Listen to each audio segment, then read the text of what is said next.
அனைவருக்கும் வணக்கம். அரசு மேல்நிலைப் பள்ளி கல்வியாபாளையம் எம். முனீஸ். வீட்டு தோட்டம் நம் ஆரோக்கியத்திற்கு முழு சுற்றுலா வரப்பிரசாதம். அறிமுகம். இன்றைய காலத்தில் பெரும்பாலான நகரத்தில் வசிப்பதால் புதிய காய்கறிகள் மற்றும் பழங்கள் வேண்டியுள்ளது.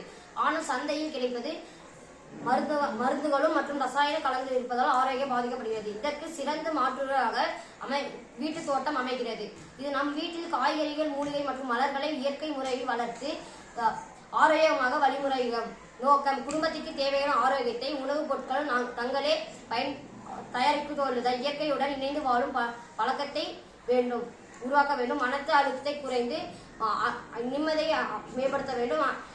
அமைக்கும் முறை. இடம் தீர்வு. வீட்டு கூரை, மாடி, பால்கனி அல்லது வெளிப்புற வெயில் படும் இடத்தில் அமைக்கலாம். பாத்திரம், பிளாஸ்டிக் பாட்டில்கள், டப்பா போன்ற உரமிக்க மண்ணை நிரப்புதல். விதை தாவரம். தக்காளி, மிளகாய், புடலங்காய், முருங்கை, துளசி, புதினா போன்ற காய்கறி, மூலிகை வகை பற்றி தீர்வு பெறலாம்.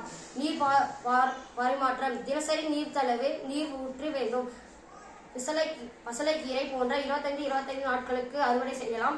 இயற்கை உரம். சமையலறை கழிவுகள், பழத்தோல், காய்கறி தோல் உரமாக மாற்றி பயன்படுத்தலாம். நன்றி.